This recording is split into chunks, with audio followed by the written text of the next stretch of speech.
हाथरस में जादू, टोना, अंधविश्वास और तंत्र के चलते एक 9 साल के बच्चे की हत्या हो गई।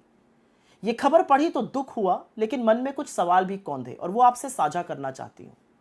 आजाद भारत की नींव पंडित नेहरू ने विज्ञान और टेक्नोलॉजी पर रखी थी, क्योंकि अंधविश्वास और जादू टोलने को छोड़कर साइंटिफिक टेम्पर के साथ ही हम आगे बढ़ सकते थे, और इसका खूब फायदा भी हुआ। आज देश टेलीकॉम में, मेडिकल साइंस में, आईटी में हमारा डंका बज रहा है दुनिया में। असलियत यह है कि हमारे आईआईटीज, हमारे एम्स, हमारे आईआईएम से पढ़े हुए लोग बड़े बड़े संस्थानों के हेड बने। लेकिन पिछले कुछ सालों में ऐसा लगता है कि देश बहुत पीछे, सदियों पीछे सरकता जा रहा है, क्योंकि आज स्कूलों में फोकस साइंस, टेक्नोलॉजी, रिसर्च या शोध पर नहीं है। आज पूरा फोकस इतिहास बदलने या नफरत फैलाने में है।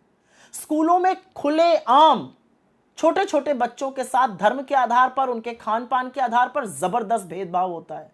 तो कहां से बनेंगे साइंटिस्ट और शोधकर्ता? जब स्कूलों में एवोल्यूशन और पीरियोडिक टेबल नहीं पढ़ाई जाएगी और गोबर पढ़ाया जाएगा, तभी स्कूलों में न साइंटिस्ट, न डॉक्टर्स, न इंजीनियर्स, न डेटा एक्सपर्ट्स, न फाइनेंशियल एक्सपर्ट्स, न बैंकर्स, न इकोनॉमिस्ट, न लेखक नहीं बनेंगे। उन स्कूलों में जादू, टोना और तंत्र होगा। लेकिन यह सवाल आपके लिए है, कब सोचेंगे आप कि हम कहां जा रहे हैं? और सोचिए इसलिए क्योंकि यह आपके और आपके बच्चे के भविष्य का मामला है। साइंटिफिक टेम्पर को तिलांजलि देकर कोई आगे नहीं बढ़ सकता है, और हम अपवाद नहीं है। हाथरस में जादू, टोना, अंधविश्वास और तंत्र के चलते एक 9 साल के बच्चे की हत्या हो गई। यह खबर पढ़ी तो दुख हुआ, लेकिन मन में कुछ सवाल भी कौंधे और वो आपसे साझा करना चाहती हूं। आजाद भारत की नींव पंडित नेहरू ने विज्ञान और टेक्नोलॉजी पर रखी थी, क्योंकि अंधविश्वास और जादू टोलने को छोड़कर साइंटिफिक टेम्पर के साथ ही हम आगे बढ़ सकते थे, और इसका खूब फायदा भी हुआ। आज देश टेलीकॉम में, मेडिकल साइंस में, आईटी में हमारा डंका बज रहा है दुनिया में। असलियत यह है कि हमारे आईआईटीज, हमारे एम्स, हमारे आईआईएम से पढ़े हुए लोग बड़े बड़े संस्थानों के हेड बने। लेकिन पिछले कुछ सालों में ऐसा लगता है कि देश बहुत पीछे, सदियों पीछे सरकता जा रहा है, क्योंकि आज स्कूलों में फोकस साइंस, टेक्नोलॉजी, रिसर्च या शोध पर नहीं है। आज पूरा फोकस इतिहास बदलने या नफरत फैलाने में है।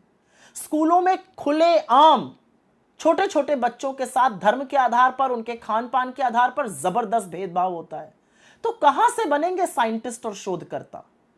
जब स्कूलों में एवोल्यूशन और पीरियोडिक टेबल नहीं पढ़ाई जाएगी और गोबर पढ़ाया जाएगा, तभी स्कूलों में न साइंटिस्ट, न डॉक्टर्स, न इंजीनियर्स, न डेटा एक्सपर्ट्स, न फाइनेंशियल एक्सपर्ट्स, न बैंकर्स, न इकोनॉमिस्ट, न लेखक नहीं बनेंगे। उन स्कूलों में जादू, टोना और तंत्र होगा। लेकिन यह सवाल आपके लिए है, कब सोचेंगे आप कि हम कहां जा रहे हैं? और सोचिए इसलिए क्योंकि यह आपके और आपके बच्चे के भविष्य का मामला है। साइंटिफिक टेम्पर को तिलांजलि देकर कोई आगे नहीं बढ़ सकता है, और हम अपवाद नहीं है।